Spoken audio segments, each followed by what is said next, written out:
This is my review of Ice Age 3. Wait, didn't everything melt down in the first one? Well, apparently not, because in this one everything's still covered in snow. I actually don't look that deep into the movie. I didn't really care that. I just kind of noticed that in the beginning. That everything was supposed to be, like, warmer. But, yeah, that's before they fall into the, prehistoric preserved area. It was like being in a museum, going from like the polar area to like Jurassic Park. Oh yeah, and there was some factual inaccuracies here, but they were easily overlooked because it's a kids movie. Who cares if the dinosaurs are coming back? I mean, first ones there's humans, and now there's dinosaurs. I don't know. I'm doing this a lot. I'm like humans, dinosaurs, magic fingers. Yeah, you see, the first one I actually really like. I think it was a really good animated movie.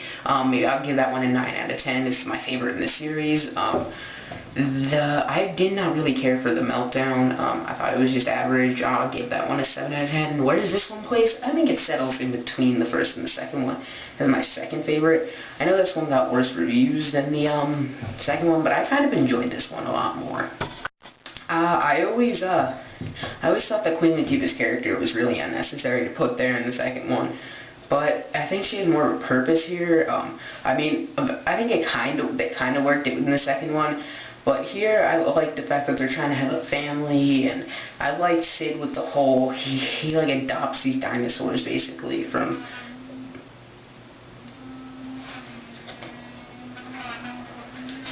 Hello? Hey, what's up? I'm doing a review right now. I'm on camera. I'm doing my review right now. I'm on camera. I hung up on him. So basically, yeah, I'm not a good friend. I'm not. Yeah, sorry for that interruption. I might cut it out. I might not. Who knows? So basically, I don't know. It turns into a good movie. There's a lot of things behind it. I didn't care for. I mean, there were some failed jokes. I mean, I don't think people laughed as much as I thought they would. It wasn't really that funny. Of course, Sid was hysterical. There's an amazing voice cast. Okay, we got some Ray Romano, Queen Latifah. We even have some, we have Sean William Scott and Josh Peck as Crash and Eddie. Then we have some small voice cameos, I guess, from Simon Pegg and Bill Hader. We have John Leguizamo, who else? Dennis Leary, and okay, yeah, but that's just a great voice cast, and I think they do, I don't know, it's not an amazing movie. I kind of liked it better than Transformers 2. I actually liked it a lot better. I don't know, it's a fun family movie.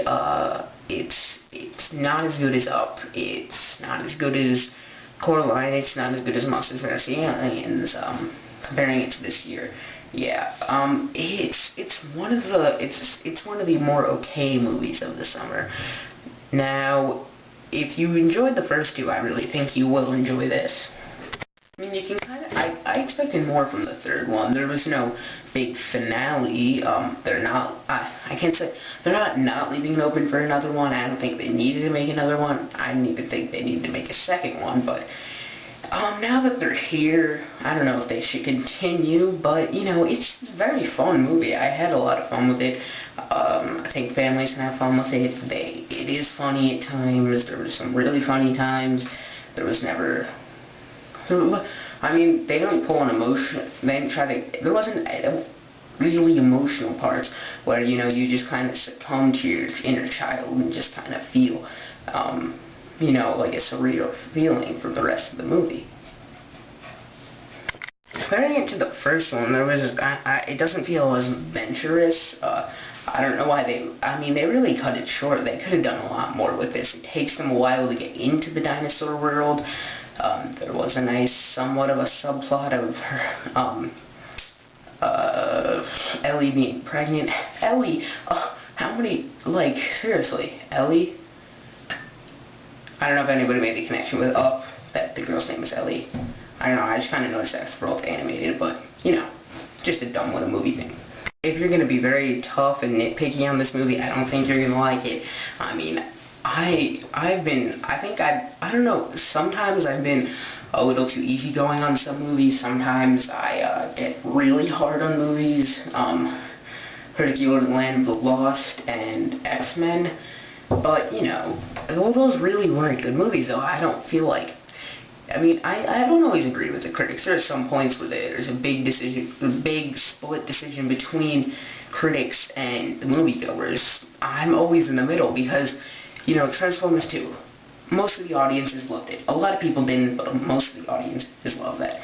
And the critics hated it. And I was more towards the critics with that one. And there's just a lot of movies that are really split, particularly this one. I don't know, I think it has like a 35% on Rotten Tomatoes. I don't know. Yeah, I can see how it gets that. It's not an amazing movie. I'm going to give it a 7 out of 10. I want to give it a 7.5, so just leave it in there. Mostly, more towards a 7 out of 10. It's not anything great, but, you know, it's a good movie. So if you're looking for fun this summer, you know, just kind of a family movie, I'd definitely say go see this. It's okay. It's everything you can look for in an animated movie, just, you know, it's a subpar one.